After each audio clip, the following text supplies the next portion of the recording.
Good morning, Sri Lanka. I am Sri Lankan Sammi. Welcome to my world. It is a beautiful, gorgeous Friday morning, 9 o'clock in the morning. Hopefully it's not too, looks good on the camera, but you just missed it again. I'm walking through here and a big monitor lizard just scurried by. It's pretty funny. Anyway, today we're going to talk about why am I single? A few of you have asked that question. A few of you have asked on the comment section, do I date here in Sri Lanka? We're going to talk about all of that. We're going to talk about why I strongly believe that it's a good idea to be single right after this. Hey, I'm Sri Lankan Sammi. Let's talk about life after 50. Real talk, no BS. How I went from Canada via South Korea to now chasing my forever home in Southeast Asia. Join me for this next chapter. Hey guys, we're back. Thank you for joining me today. I'm Sri Lankan Sammi, retired in Southeast Asia. I am a Canadian Sri Lankan, semi-retired in Sri Lanka. Why am I single? Well, I've talked about this before. I'm a 56-year-old guy. I got divorced 20 years ago this month. Actually, probably 20 years ago last week. And I was married from the time I started dating till the time I got divorced was about 10 years. Wow, it's bright. Hopefully it doesn't overexpose. It looks really funny on the screen here. Hopefully I can fix that in post-production. Anyway, I got divorced in Canada to a nice girl. There's nothing wrong. We got divorced because we grew apart. There was a big age difference. It was almost 10 years between us. I met her, she was 18, 19. I mean, there's 9 years between my parents. They made it work.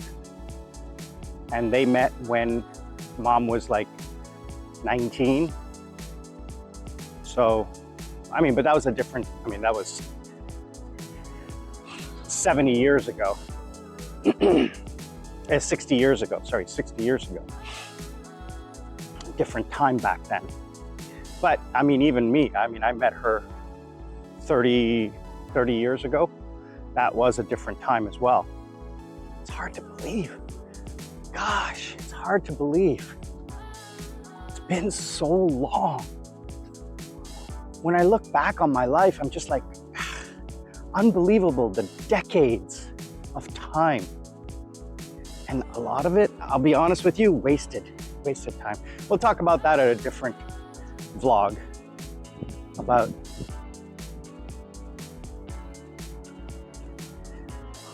doing things early to, get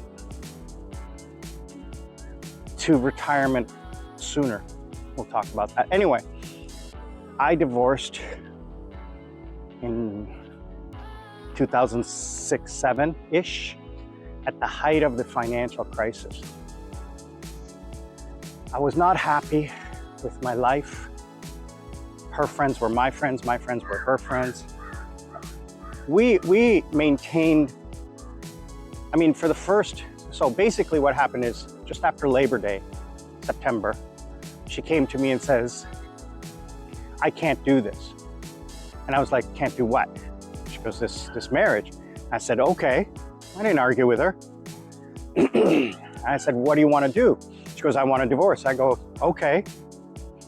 And she seemed a little taken aback by it. And then I said, well, what do you want to happen now? She goes, well, I wouldn't mind it if you just left and went to your parents' house and let me just, go through everything. And I'm like, okay. So I packed some stuff and I went home to my parents' house. Later on, she says she didn't believe how accommodating I was. And I said, well, come on, I know you. You don't make decisions lightly. You think about things, and you had probably been thinking about it for a long time. And I kind of knew that our marriage was on the downturn because it had become, I don't want to say transactional, but robotic. It had just become automated. And there wasn't any reason. It was just we had grown out of love. Now, back then, we still loved each other. We just weren't in love with each other. We didn't hate each other. So for the first like month or so, and then I came back because at that time I had resigned from my job, so I didn't need to be home. I just went to my parents' house and stayed there for a little while. Hung out with some friends in town, in my old hometown. But then I moved back into our house. And it was a 2-bedroom, so it was nice. This is the one thing I really, really hate, is the people throwing the trash on the side of the road. It's disgusting. It's just awful. Ugh. And then people come by and try to burn it, and it just makes a bigger mess. It's awful. Ugh, it's a disgusting smell too. Ugh. Anyway.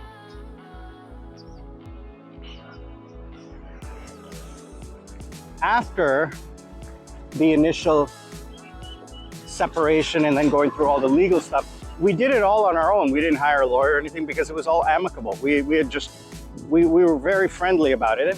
And I wasn't vindictive. I had no reason to be, because she wasn't cheating, she didn't lie, she didn't do anything. She made the decision, which I agreed to because I was too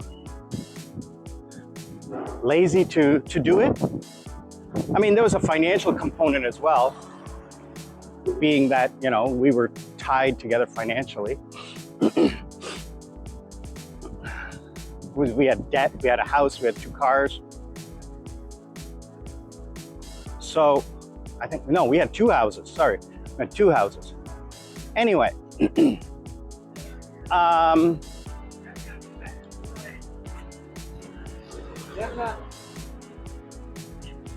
so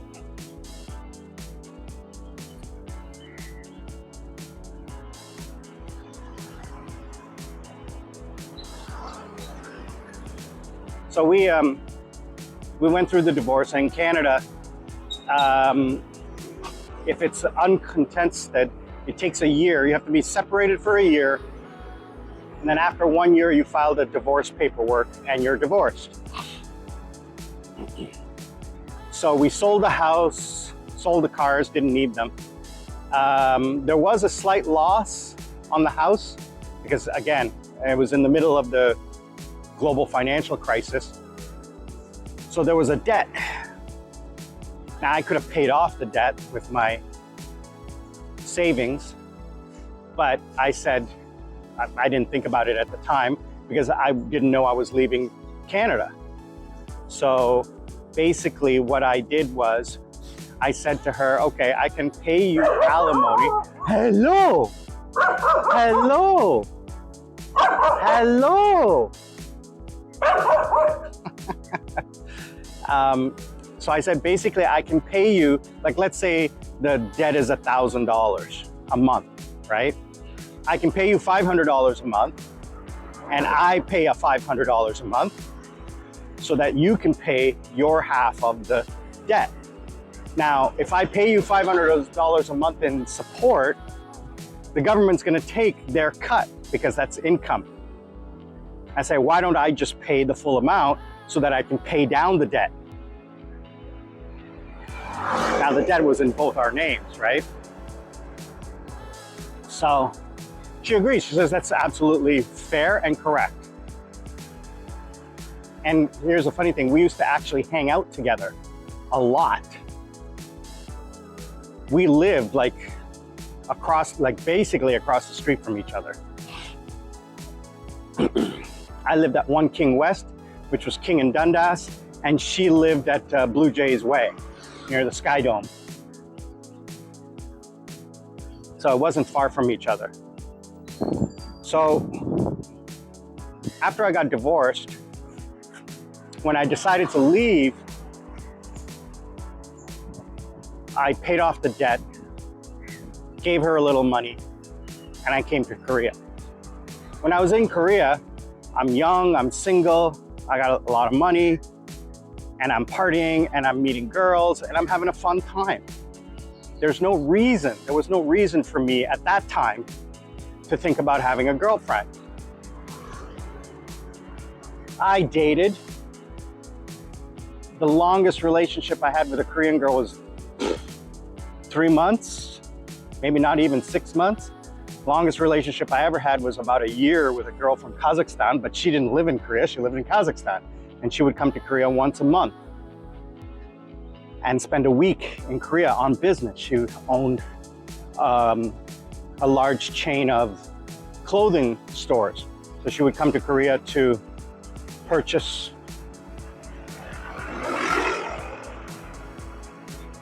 oversee the purchase of the goods.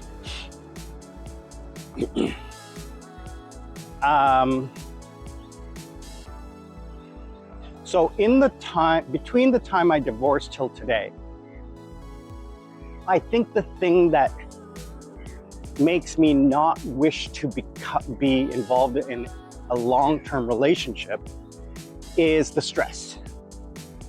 Being in a relationship, it's a lot of work, constantly communicating, constantly compromising, and I'm just too lazy. The pros and cons are just, for me, this is for me, it's just not there. Financially, there's a lot of negativity towards men in today's world. Sorry, not in today's world, in the old world. So I don't know if that translates to anything today because, again, I haven't been through a divorce in 20 years. Laws may have changed.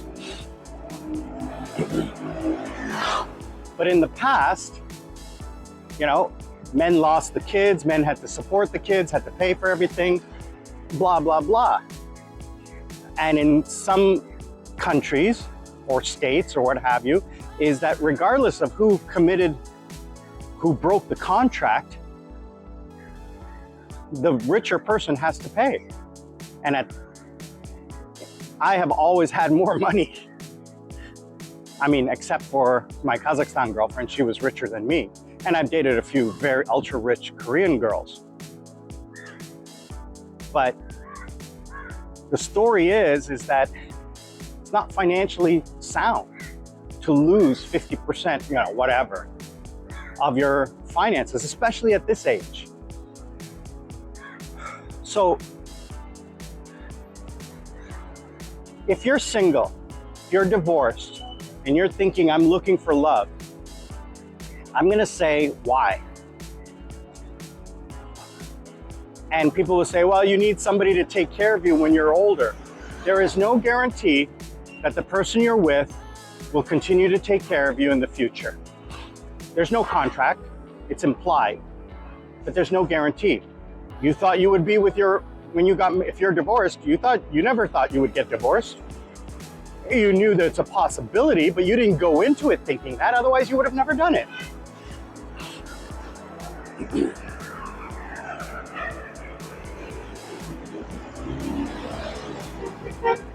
You know, let me ask you this.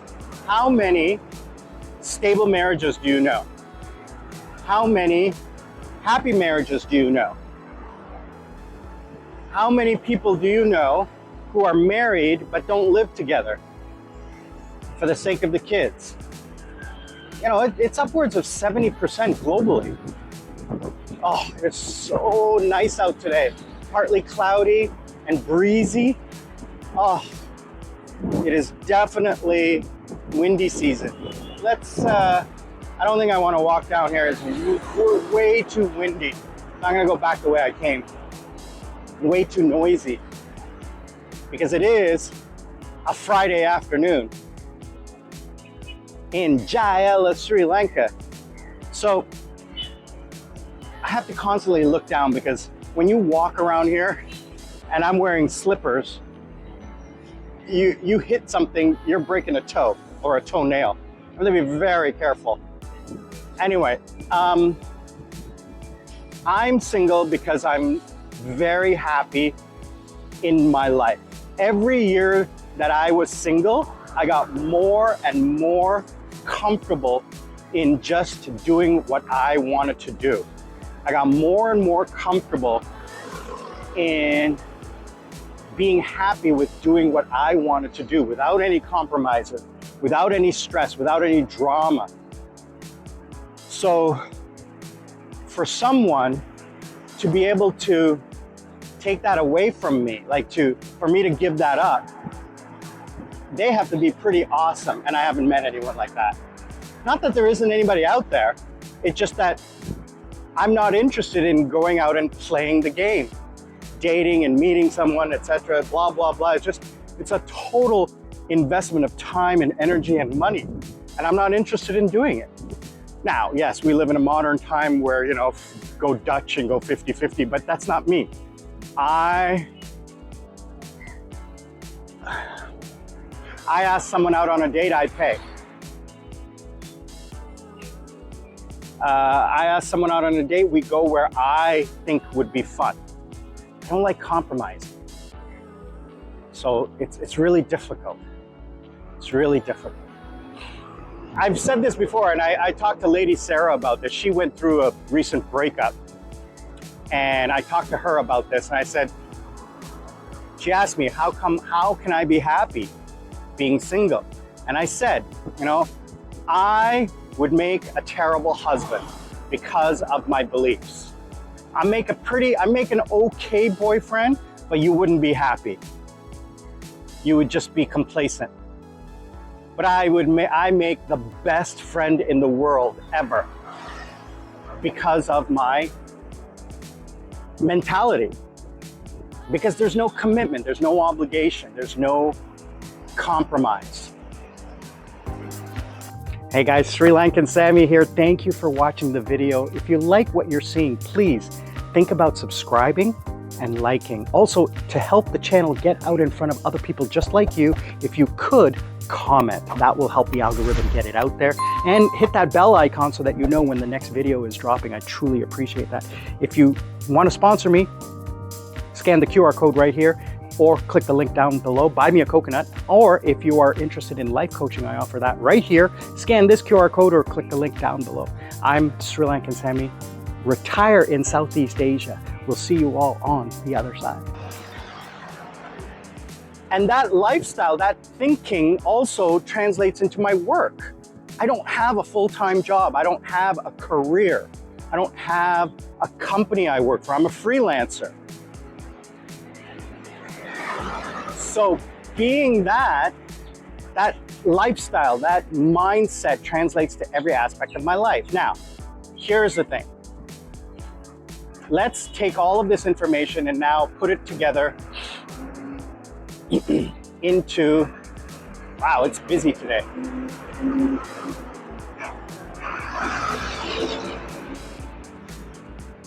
Into today's life.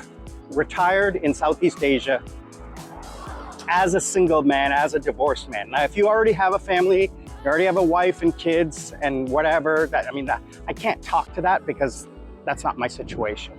What I can talk to about is the red flags for someone like me. So mirror onto your life. Let me know what you think, if you agree or disagree, or you have any ideas. As a single man in his 50s, in retirement in Southeast Asia, as a divorced man, what are you looking for? Well, we all want companionship. And there was a famous scene from Up in the Air with, I can't remember the actor's name. Guys got to watch it, that, Up in the Air. Absolutely great movie about relationships. And the woman asked the man, the young girl asked the man, the young employee asked the older executive, you never want to get married? And the guy says no. And she goes, never. And he goes, never ever. And she goes, why? She says, well, sell me marriage. And she goes, well, the idea of loving someone. He goes, do you know how many stable, loving marriages do you know? And she goes, well, someone to grow old with. Or, you know, to have someone to take care of you. She says, I'm surrounded by, sorry, I can pay someone to take care of me. I don't have to rely on someone hoping that they will do what's best for me. I can pay someone to do that. I don't have a relationship just to have a slave at the end of my life. She goes, what about, you know, friendship, companionship? I said, I'm surrounded by people. It's not going to change. And then he said, good afternoon. And he said, then she said, you know, someone to grow old and die with. And he says, don't get me wrong, but starting with my grandparents to my parents, we shipped them off to a nursing home. We all die alone. So the reality is that trying to put today's mentality on something that's going to happen, you know, hopefully in 20 to 40 years, is not reliable planning. What happens if the person you're with decides, no, I'm not interested in doing that? What if the person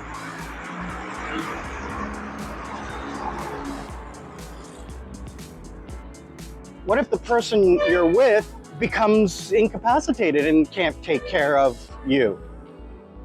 So what I've planned, so I mean, those are things that you need to like think about.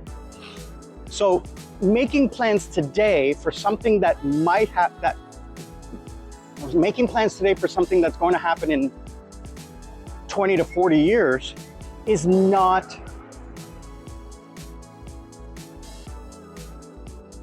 prudent because of how many unknown factors there are in that equation. You don't know what's going to happen.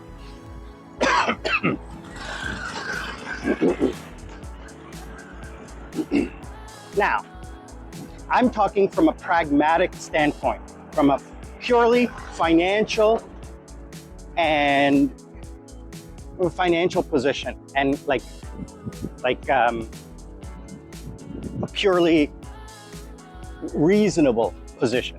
Now, when it comes to emotions, I can't talk to that because I'm unemotive. I don't care anymore. I don't have that lovey-dovey thing. I care about people. There, you know, Lady Sarah's absolutely. I just talked to her last night, and we were talking about this, and she said, you know, because she wants to get married. She's trying to get married. She's trying to find someone, and it's not working out for her. So she's going through a lot of stress and drama. So we're talking quite a bit because she trusts me. She's 25 years younger than me. So she trusts me. We're great friends. We've been friends for 8 to 10 years now. So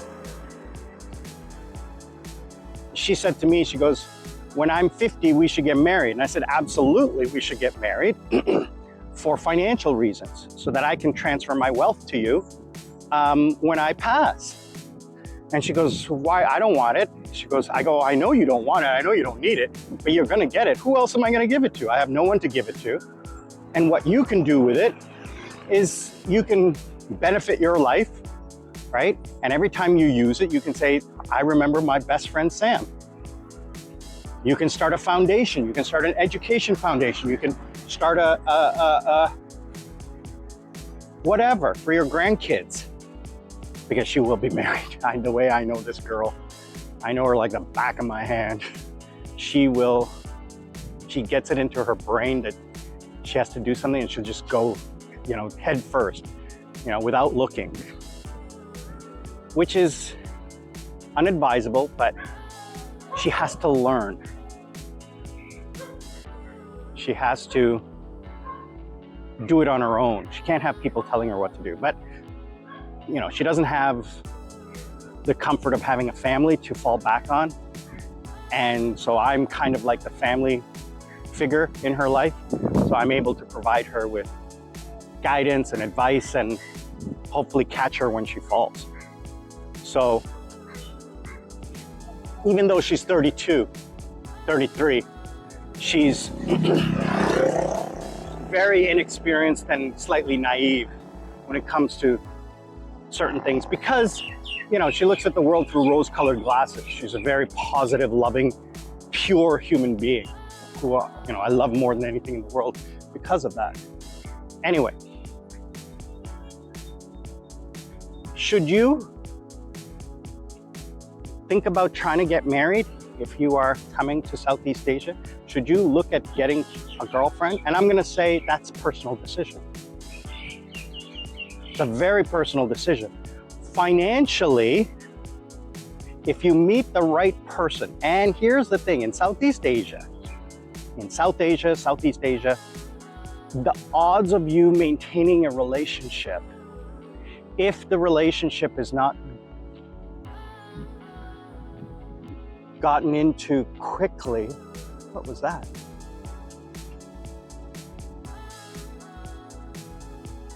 There's something there in the grass. Don't want to get too close, could have been a snake or something. There's no, well, there are poisonous snakes, but not here. Anyway, being in a relationship, don't get married too quickly. There are good stories and horror stories in Southeast Asia. I've seen them both. But from a financial perspective, being married to a local will help your visa and help your finances because you can get access. Well, first of all, being married gets you the visa. Being married gets you the right to buy property. Now, it's not the same, but it's a little bit more secure, right? So, I don't know the details about it, but I mean, it makes obvious sense. When you're in a legal contract with someone, you have benefits, legal benefits, which convert to financial benefits. That's why the governments push marriage, because they want to make it financially,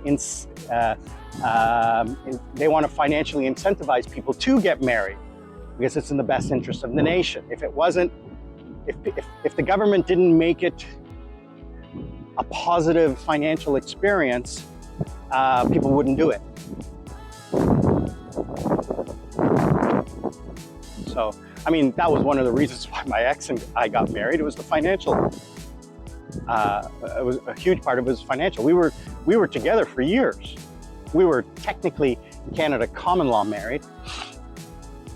We had everything in dual names and everything like that.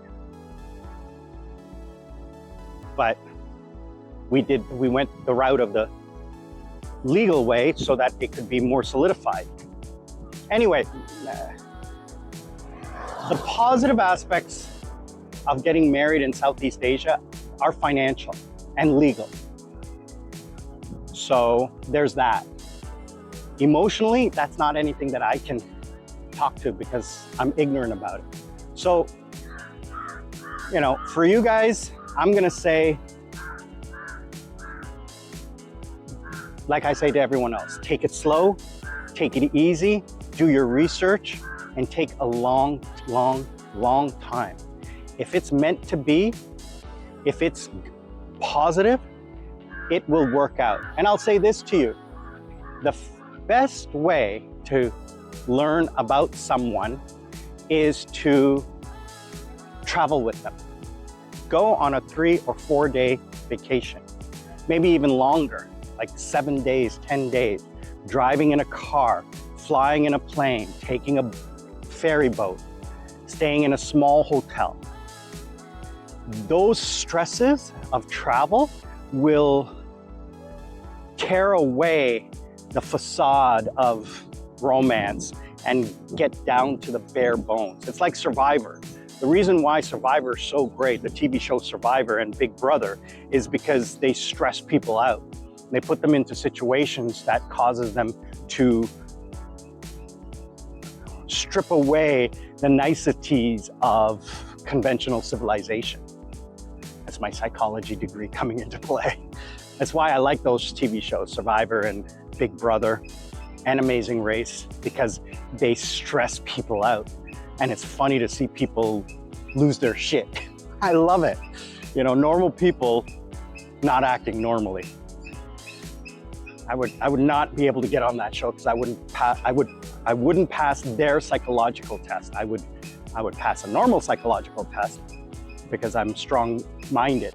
Those people, it's not that they're strong-minded, it's just that they're susceptible to stress. They crack under pressure. That's what makes good TV. So,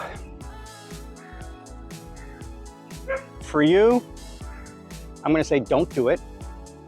But, and here's the thing.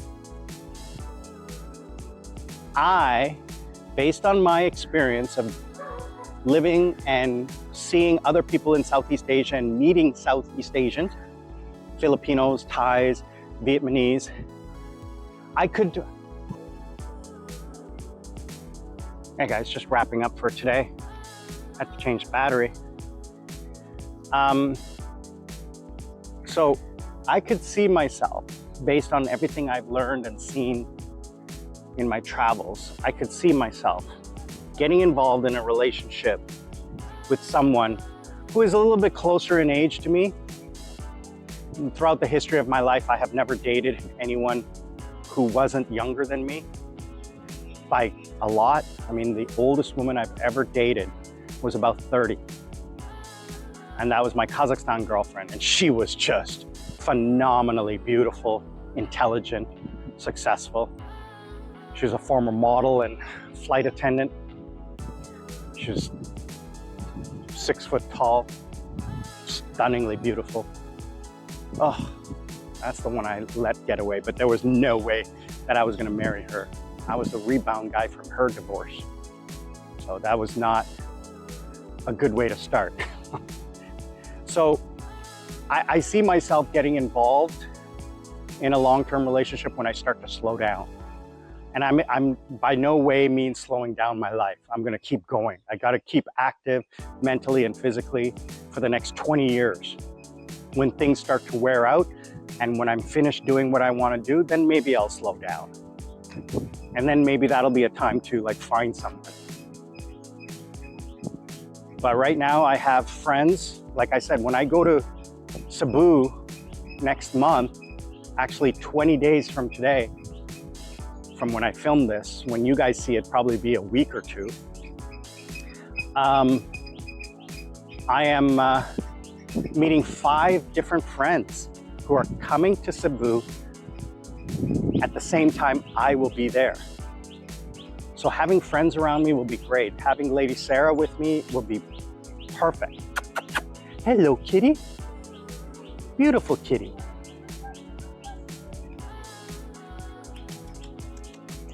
Hello. Oh, scared. That's too bad. Anyway, feral cats. So, yeah, that's it. You know, guys, do you have any comments, questions, concerns? Hopefully that answered. A few of you have said, you know, and asked about my personal status. I don't want to get involved too much in my personal status because it's the one area of my life I like to kind of leave a little bit private, but it's still there. I'll discuss it if you ask, if you're truly interested. I'm not going to talk about the dating scene here in Sri Lanka because I don't date here in Sri Lanka. I'm not interested. I have a personal preference and I'm not interested in dating in Sri Lanka. I'm for financial and logistical reasons. It's just not conducive to dating. And the culture here is much different than I am accustomed to or interested in. You know, they don't date for, well, the younger kids do, but not my age. And it wouldn't be easy for me to date someone who I would be interested in, who would be like in their 30s. It just wouldn't be possible because of the culture here. So anyway, I'm gonna wrap it up here for you guys. I wanna say thank you for joining me. I'm Sri Lankan Sammi, retired in Southeast Asia. Please remember to live life and don't let life live you. Always be good to each other. Please be kind to each other, especially in the comments. Be accepting and supportive. I want to start a community here. I want to start a group of friends who can help each other. And remember, that's the good thing. We're not strangers. We're just friends who haven't met yet. We'll see you all on the other side. Fisherman selling his fish. All right, guys, see you later.